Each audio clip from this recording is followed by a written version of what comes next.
नहमदुहु व नुसल्ली व नुसल्लिमु अला रसूलिहिल करीम अम्मा बाद फ़अऊज़ु बिल्लाहि मिनश शैतानिर रजीम बिस्मिल्लाहिर रहमानिर रहीम। आज मज़ामीन कुरान का 14वां सिलसिला है, जिसके अंदर पारा नंबर 1 सूरत बकरा और उसका रुकू नंबर 13 इसके मज़ामीन बयान किए जाएंगे। इन मज़ामीन में सबसे पहले हुज़ूर अलैहिस्सलाम की बारगाह में अर्ज़ करने का बाअदब तरीका, इस पर गुफ्तगू होगी। दूसरा, यहूदियों की मुसलमानों से दोस्ती और खैर ख्वाही ये झूठी है, इस पर गुफ्तगू होगी। तीसरे नंबर पर शरई अहकाम मनसूख होने का सबूत, ये भी कुरान मजीद में है। और आगे नबी करीम सल्लल्लाहु अलैहि वसल्लम से ला यानी सवाल करने पर यहूदियों को तंबीह। और आगे इस्लाम की हक्कानियत जानने के बाद यहूदियों का मुसलमानों के काफिर और मुर्तद होने की तमन्ना करना। और इसी तरह नमाज और ज़कात और मुहासबा आमाल का हुक्म। और आखिर में यहूद और नसारा की जन्नत के मुतालिक खुश फहमियाँ और जन्नती होने के बारे में कानून इलाही, इस पर हमारा दर्स ख़त्म हो जाएगा। और पहली चीज़ जिससे हम गुफ्तगू शुरू करेंगे, ये आका अलैहिस्सलाम के अदब के हवाले से आयत करीमा है। और अल्लाह फरमाता है, या अय्युहल्लज़ीना आमनू ला तक़ूलू राइना वक़ूलु उन्ज़ुरना वस्माऊ वलिल काफ़िरीन अज़ाबुन अलीम। फरमाया, ए ईमान वालो, राइना न कहो और यूँ अर्ज़ करो कि हुजूर हम पर नज़र रखें, हम पर नज़र करम फरमाएँ। वक़ूलु उन्ज़ुरना, हम पर नज़र करम फरमाएँ। और पहले ही बग़ौर सुनो और काफिरों के लिए दर्दनाक अज़ाब है। क्योंकि काफिर लोग हुजूर अलैहिस्सलाम की बारगाह में आते, यहूदी लोग, और सहाबा किराम को बात समझ ना आती तो सहाबा किराम हुजूर की बारगाह में अर्ज़ करते, राइना या रसूलल्लाह, माना ये होता कि या रसूलल्लाह हमारी रियायत फरमा दे, जो आपने इरशाद फरमाया है इसको दोबारा इरशाद फरमा दे ताकि हमें बात समझ आ जाए। अब यहूदी चूँकि काफिर थे, सहाबा किराम तो अपनी रियायत के तनाजुर में कहते थे। यहूदी क्या करते, जुबान को थोड़ा टेढ़ा करके राइना करके कहते, तो इसका माना सख्त हो जाता है, इसका माना गरड़िया बन जाता है, यानी ये तौहीन अमेज़ कलिमात बन जाते। तो साहबा जहां राइना कहते, वहां यहूदी लोग राइना कहते। अल्लाह ताला अज़्ज़ व जल ने काफिरों के इस कुफर को बंद करने के लिए, क्योंकि उनमें यहूदी लोग थे ना, कुफर तो वही कर रहे थे, अल्लाह ताला ने कुरान मजीद में फरमाया, या अय्युहल्लज़ीना आमनू, ए ईमान वालो, ला तक़ूलू, ये नहीं कहना, राइना, ये नहीं कहना, राइना नहीं कहना, क्या कहना, वक़ूल उन्ज़ुरना, या रसूलल्लाह हम पर नजरे करम फरमाएं। और फरमाया वस्माऊ, और पहले ही गौर से सुनो, वलिल काफिरीन अज़ाबुन अलीम, और काफिरों के लिए दर्दनाक अज़ाब है। इसमें हुज़ूर अलैहिस्सलाम की बारगाह में ज़ू माना लफ्ज़ बोलने से भी मना किया गया, यानी कि ऐसा लफ्ज़ जो मारूफ है और उसके दो माना भी मारूफ है, मतलब वो अच्छे माना में भी मुस्तामल है और बुरे माना में भी मुस्तामल है। लिहाजा ऐसा लफ्ज़ हुज़ूर अलैहिस्सलाम की बारगाह में और आपकी शान में कलाम नहीं करना चाहिए, बल्कि ऐसे लफ्ज़ आका अलैहिस्सलाम की शान में कलाम करने चाहिए जो मंबाए अदब हो, जो मंबाए मोहब्बत हो, जो अपनी कुल नफ्सी हैसियत और अपने कुल ज़ाहिरी हयात के अंदर, अपने ज़ाहरी खद खाल में पुरमाना और मजबूत दलालत अज़मत और दलालत शराफत रखते हैं। वो लफ्ज़ हुज़ूर अलैहिस्सलाम की बारगाह में कलाम करने चाहिए। इससे ये पैगाम मिला। और दूसरा, इसका जो आम मफाद है इस आयत करीमा का, वो ये है कि हुज़ूर अलैहिस्सलाम के शान में गुस्ताखी ये कुफ्र है। आखिर में फरमा दिया, वलिल काफिरीन अज़ाबुन अलीम। लिहाजा अगर आका की शान में गुस्ताखी कुफ्र है, तो फिर हुज़ूर अलैहिस्सलाम का अदब और ताज़ीम बंदे पर फर्ज है। आगे अल्लाह फरमाता है, मा यवद्दुल्लज़ीना कफ़रू मिन अहलिल किताबी वलल मुशरिकीन अन युनज़्ज़ल अलैकुम मिन खैरिम मिन रब्बिकुम वल्लाहु यख्तस्सु बिरहमतिही मन यशा वल्लाहु ज़ुल फ़ज़्लिल अज़ीम। ऐ मुसलमानों, ना तो अहले किताब के काफिर चाहते हैं और ना ही मुशरिक कि तुम्हारे ऊपर तुम्हारे रब की तरफ से कोई भलाई उतारी जाए। हालांकि अल्लाह जिसे चाहता है अपनी रहमत के साथ खास फरमा लेता है, और अल्लाह बड़े फजल वाला है। आप देखते हैं किस तरह पे दर पे मुसलमान कुर्बानियों भी देते रहे, और फिर कुर्बानियों के बाद सफलताएं मिलती गईं, कामयाबियां मिलती गईं, और फिर इन मुसलमानों को इज्जत, दुनियावी एतबार से इज्जत मिलती गई। फिर आगे ज़मीन के एतबार से भी वो साथ मिल गई, हुकूमत के एतबार से भी वो साथ मिल गई, और कारोबार और दीगर चीज़ों के एतबार से मुसलमान दिन ब दिन तरक्की की तरफ जाते रहे। ये क्या था? ये मुसलमानों पे अल्लाह का फजल था, ये अल्लाह का करम था, ये वो नतीजा उन कुर्बानियों का था जो मुसलमानों ने दीन मतीन और नामूस रिसालत की खातिर दी थी। तो जब अल्लाह ताला का करम और फजल मुसलमानों पे होता तो ये दो गिरोहों को अच्छा नहीं लगता था। एक यहूदियों को अच्छा नहीं लगता था, और एक मुशरिकों जो बुत परस्त है उनको अच्छा नहीं लगता। लेकिन फरमाया कि तुम उनकी तरफ तवज्जो ना दो, तुम सिर्फ अपने रब के फजल के ऊपर तवज्जो दो। इससे ये आम मफाद नसीहत ये मिलती है कि बंदे को अल्लाह तबारक व तआला की कुर्बत के रास्ते के लिए तकलीफ़ें बर्दाश्त करनी ही चाहिए। जब अल्लाह की राह में तकलीफ़ें बर्दाश्त करे तो सब्र करे, और जब अल्लाह तबारक व तआला की बारगाह से बरकतें, रहमतें, फजीलतें, नेमतें, अज़मतें नाजिल होने लग जाए तो फिर क्या करे? फिर अल्लाह का शुक्र करे, शुक्र करे, शुक्र करता रहे। और इसमें वो जो नफरत फैलाने वाले नफरत फैलाने वाले, उनकी बातों को कभी भी अपनी तवज्जो में न लाए। फिर आगे आयत करीमा आ गई कि जिसके अंदर ये बताया गया कि अल्लाह ताला बंदों को अहकाम अता फरमाता है, उन अहकाम को मनसूख भी फरमा देता है। वो किस लिए मनसूख फरमाता है? कि एक हुक्म वो लोगों की एक वक्त तक ज़रूरत है, उसके बाद लोगों की ज़रूरतें बदलनी है, लिहाजा उनको उसके मुतबादिल हुक्म दिया जाएगा जो उनकी सहूलत में हो। ये एक छोटा सा बात मैंने आपको की जो इस मसले को आराम से समझने के लिए। इसका माना ये कभी भी नहीं है, बाज़ कमफान लोग इस तरह बात करते हैं कि अगर आगे ऐसा ही होना था तो अल्लाह ताला पहले ही आयत नाजिल फरमा देता। ये गलत बात है। देखे, एक हुक्म था, वो एक वक्त तक जरूरत थी, उस वक्त उस हुक्म की जरूरत मखलूक को ऐसे ही थी, तो अल्लाह तबारक व तआला ने मखलूक की हिदायत चूंकि उसी तरह होनी थी और जरूरत वैसी थी, हुक्म वैसे आया। और जब आगे तकाजे अंदाज बदल गए तो हुक्म भी बदल गया।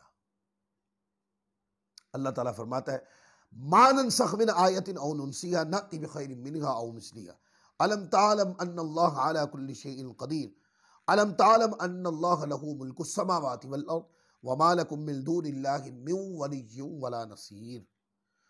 जब हम कोई आयत मनसूख करते हैं, कोई हुक्म मनसूख कर देते हैं, आयत मनसूख कर देते हैं, या लोगों को भलाई देते हैं, तो इससे बेहतर या इस जैसी और आयत ले आते हैं। ऐ मुखातब, क्या तुझे मालूम नहीं कि अल्लाह हर शय पर कादिर है? क्या तुझे मालूम नहीं कि आसमान और ज़मीन की बादशाही अल्लाह ही के लिए, और अल्लाह के मुकाबले में तुम्हारा कोई हिमायती और ना ही मददगार है।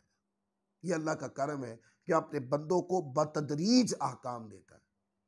इसके ऊपर कई मिसालें हैं। मतलब एक मोटी मिसाल शराब की ले लें आप।